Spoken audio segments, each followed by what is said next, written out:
Kul amin ya Muhammad.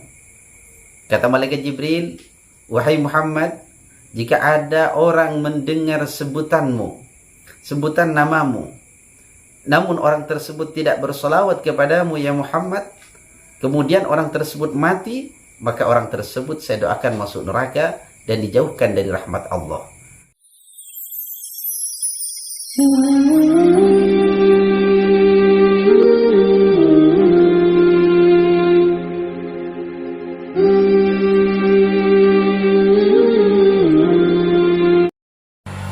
Bismillahirrahmanirrahim. Assalamualaikum warahmatullahi wabarakatuh. Hamdan wa syukran lillah, wassalatu wassalamu ala rasulillah Sayyidina Muhammad ibn Abdillah, wa la hawla wa la quwata illa billah. Kaum muslimin muslimat yang dirahmati oleh Allah subhanahu wa ta'ala, satu ketika baginda Nabi Muhammad sallallahu alaihi wasallam ingin melaksanakan khutbah.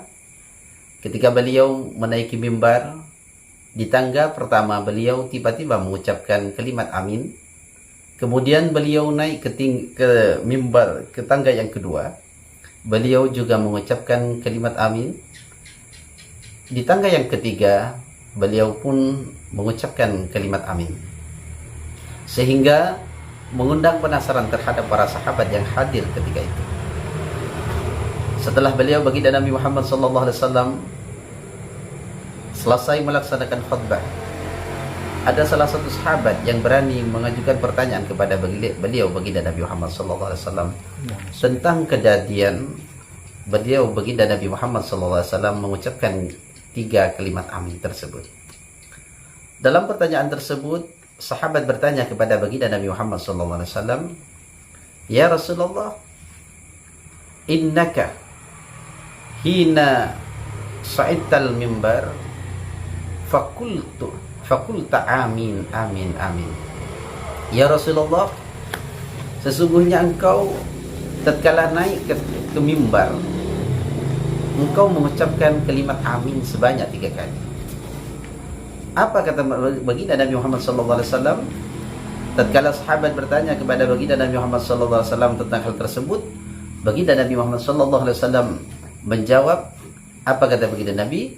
Atani Jibril alaihi salam, man adraka syahr Ramadan falam yughfar lahu famata fadakhala an-nar wa ab'adahu.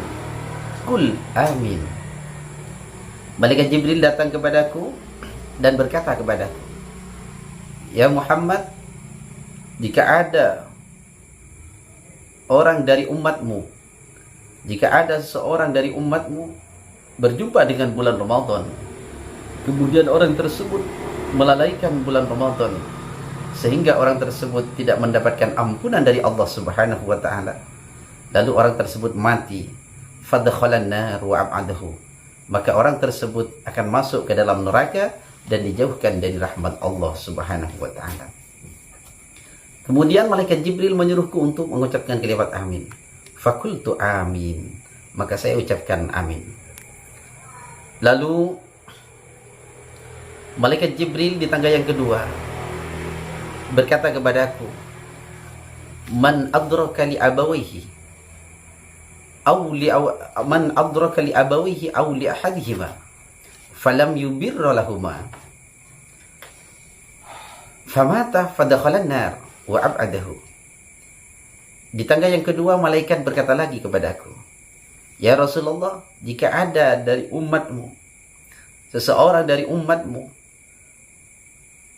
tidak berbuat baik terhadap kedua orang tuanya, atau salah satu di antara kedua orang tuanya, sedangkan orang tersebut semasa hidupnya bersama dengan kedua orang tuanya, atau salah satu daripada kedua orang tuanya, famata fadakhalan nar, kemudian falam yubirra lahuma, namun orang tersebut tidak berbuat baik terhadap kedua orang tuanya atau salah satu daripada kedua orang tuanya, famata, kemudian orang tersebut mati, fadakhalan nar wa ab'adahu, maka saya doakan orang tersebut masuk ke dalam neraka dan dijauhkan dari rahmat Allah Subhanahu wa taala. Qul amin ya Muhammad. Kemudian malaikat Jibril menyuruhku untuk mengucapkan kalimat amin. Fakultu amin, maka lalu saya mengucapkan amin. Di tangga yang ketiga malaikat Jibril pun berkata kepadaku. Apa kata malaikat Jibril?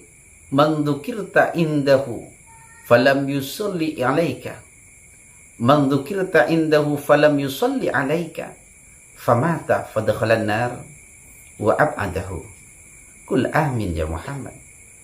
Kata malaikat Jibril, wahai Muhammad, jika ada orang mendengar sebutanmu, sebutan namamu, namun orang tersebut tidak bersolawat kepadamu ya Muhammad, kemudian orang tersebut mati, maka orang tersebut saya doakan masuk neraka dan dijauhkan dari rahmat Allah.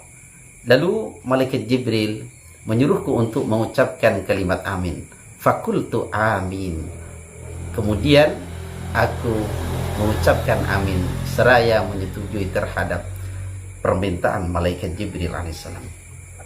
Kaum muslimin yang dirahmati oleh Allah Subhanahu wa taala, 3 permintaan dari malaikat Jibril ini yang sangat berbahaya.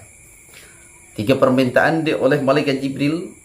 Malaikat Jibril meminta 3 permintaan terhadap baginda Nabi Muhammad SAW, berdoa kepada Allah dengan 3 doa, kemudian diamini oleh baginda Nabi Muhammad SAW. Yang pertama, orang yang berjumpa dengan bulan Ramadan. Selama bulan Ramadan, orang tersebut tidak hirau terhadap bulan Ramadan, tidak mementingkan terhadap bulan Ramadan, sehingga orang tersebut tidak mendapatkan ampunan dari Allah Subhanahu wa taala. Maka orang tersebut didoakan oleh malaikat Jibril untuk masuk ke dalam nerakanya Allah dan dijauhkan dari rahmat Allah, kemudian diamini oleh Nabiullah Muhammad sallallahu alaihi wasallam. Yang kedua, permintaan malaikat Jibril, doa yang dipanjatkan oleh malaikat Jibril alaihissalam dan diamini oleh baginda Nabi Muhammad sallallahu alaihi wasallam, yaitu orang yang berjumpa dengan kedua orang tuanya, seumur, seusia, semasa dengan kedua orang tuanya. Di waktu hidup dia berjumpa dengan kedua orang tuanya, sezaman dengan kedua orang tuanya, atau salah satu daripada kedua orang tuanya, namun orang tersebut tidak berbuat baik terhadap kedua orang tuanya, maka apa yang terjadi? Orang tersebut didoakan masuk ke dalam neraka Allah dan dijauhkan dari rahmat Allah Subhanahu wa taala. Lalu diamini oleh Nabiullah Muhammad sallallahu alaihi wasallam. Permintaan yang ketiga oleh malaikat Jibril, yaitu orang yang mendengar sebutan nama Nabi Muhammad, tapi orang tersebut enggan terhadap membaca salawat terhadap Nabi Muhammad, maka orang tersebut akan didoakan oleh malaikat Jibril, didoakan mati dalam keadaan masuk neraka dan dijauhkan dari rahmat Allah Subhanahu wa taala. Kaum muslimin muslimat yang dirahmati oleh Allah Subhanahu wa taala, dengan kejadian ini memberikan arti bahwasanya ketiga-tiganya ini adalah hal yang sangat penting untuk kita jaga. Yang pertama, Ramadan. Ramadan harus kita betul-betul jaga.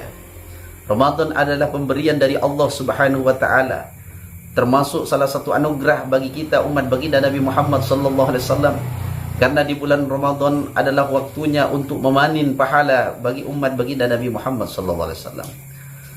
Sebagaimana sabda baginda Nabi Muhammad sallallahu alaihi wasallam, Inna Rajab syahrullah wa Sya'bana syahri wa Ramadana syahru ummati. Bahwasanya bulan Rajab adalah bulannya Allah dan bulan Sya'ban adalah bulanku, sedangkan bulan Ramadan adalah bulannya umatku. Ketika kita oleh Allah Subhanahu wa taala diberikan keistimewaan yang sangat luar biasa, diberikan hadiah, diberikan anugerah berupa bulan Ramadan, untuk mengambil kesempatan untuk mendekatkan diri kepada Allah Subhanahu wa taala, baik itu melalui puasa di bulan Ramadan, melalui salat tarawih dan salat di waktu malam, untuk mendekatkan diri kepada Allah Subhanahu wa taala yang pahalanya Allah lipat gandakan, sehingga Allah berfirman dalam sebuah hadis, as-saumu li wa ana ajzi, puasa itu milikku dan akulah yang akan membalasnya. Sehingga Allah merahasiakan terhadap balasan puasa tersebut. Lalu kita bertenang-tenang, kita melalaikan terhadap hadiah yang Allah berikan, bulan Ramadan yang diberikan terhadap kita, bulan yang penuh ampunan, bulan yang penuh rahmat. Apakah Allah tidak akan marah terhadap kita? Maka malaikat Jibril mendoakan orang tersebut, orang yang lalai terhadap bulan Ramadan sehingga tidak mendapatkan ampunan Allah Subhanahu wa taala, orang tersebut didoakan masuk ke dalam nerakanya Allah dan dijauhkan di dalam rahmat Allah Subhanahu wa taala. Yang kedua, orang yang sezaman dengan kedua orang tuanya, namun orang tersebut tidak berbuat baik terhadap kedua orang tuanya, maka hati-hati, orang tersebut juga didoakan oleh malaikat Jibril dan diamini oleh baginda Nabi Muhammad sallallahu alaihi wasallam. Yang ketiga, yang tidak kalah pentingnya, yaitu bersolawat kepada baginda Nabi Muhammad sallallahu alaihi wasallam. Maka ini sudah dianggap biasa, kebiasaan yang salah.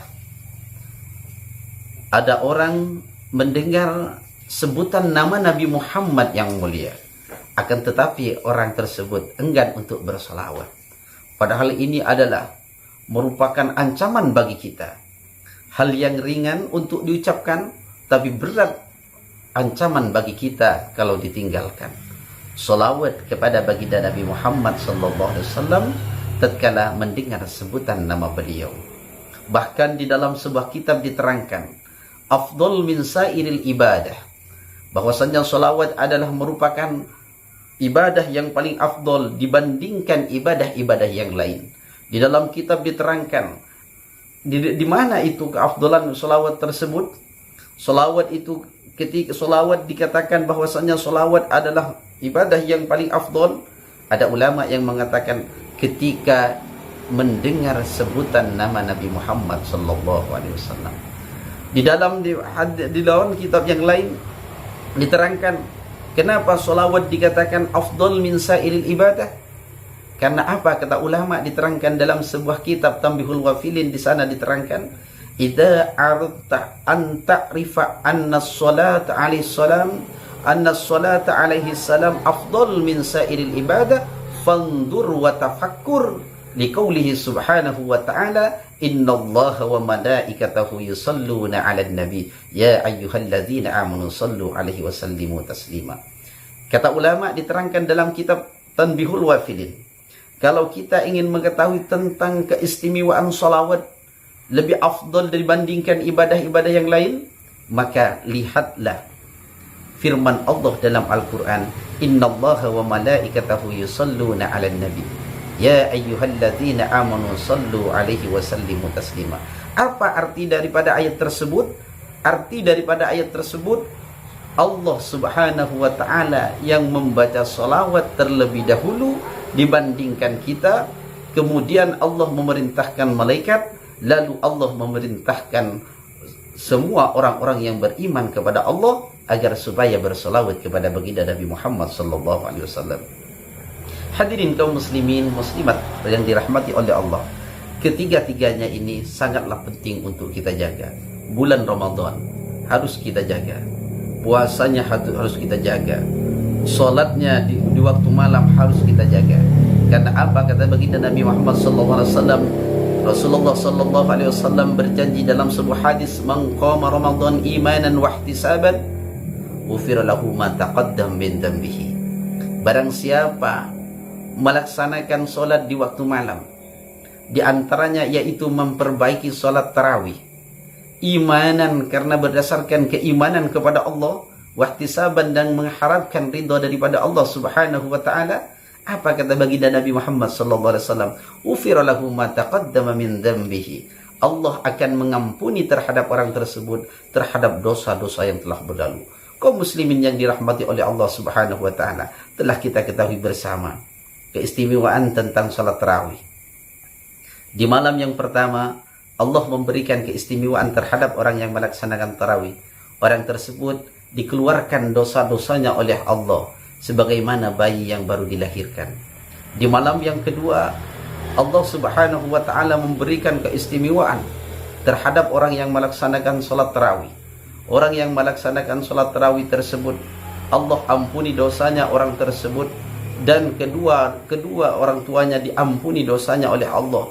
In kana mu'minain, jika kedua orang tersebut beriman kepada Allah Subhanahu wa taala. Di malam-malam berikutnya ada keistimewaan yang sebagaimana orang tersebut dipanggil oleh malaikat dari bawah aras, ista'nafal amal, Malaikat memanggil orang-orang yang melaksanakan sholat tarawih untuk beramal. Karena apa? Orang tersebut diampuni dosanya oleh Allah Subhanahu wa ta'ala.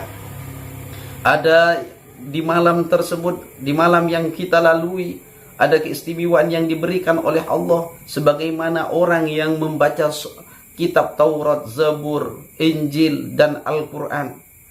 Ada orang yang melaksanakan sholat tarawih, sebagaimana orang tersebut sholat di Masjidil Haram, Masjidil Aqsa, dan di Masjid Nabawi.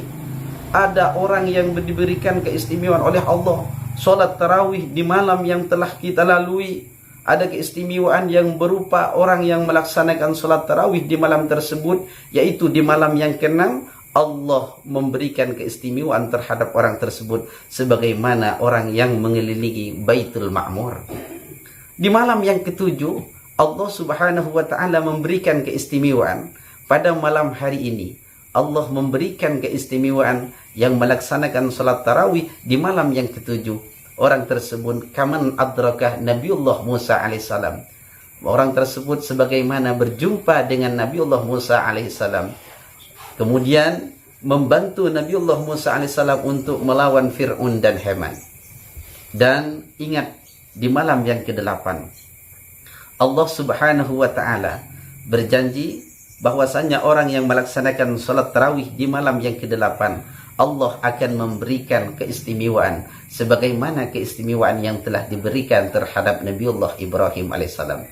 Apa keistimewaan yang diberikan oleh Allah terhadap Nabiullah Ibrahim alaihissalam yang sangat masyhur didengar oleh kita adalah sebutan Khalilullah, kekasih Allah. Nah, orang yang melaksanakan salat tarawih di malam ke-8 ini akan Allah berikan penghargaan atau keistimewaan oleh Allah, yaitu berupa keistimewaan Khalilullah, kekasih Allah. Kaum muslimin yang dirahmati oleh Allah, ingat selawat kepada baginda Nabi Muhammad SAW, dan ingat taat kepada kedua orang tuanya, dan ingat mumpung kita ada di bulan Ramadan, jangan sampai lewatkan bulan Ramadan ini dengan melaksanakan hal-hal yang dilarang oleh Allah Subhanahu wa ta'ala. Kaum muslimin muslimat yang dirahmati oleh Allah Subhanahu wa ta'ala, mungkin kajian pada kesempatan kali ini berakhir pada pembahasan kita. Mudah-mudahan apa yang telah kami sampaikan bermanfaat, khususnya pada diri Al-Hakir Al-Fakir. Subhanakallahumma bihamdik, astaghfiruka wa atubu ilaik. Wa sallallahu ala sayyidina Muhammadin nabiyil ummi wa ala alihi wasallam. Walhamdulillahi rabbil alamin. Assalamualaikum warahmatullahi wabarakatuh.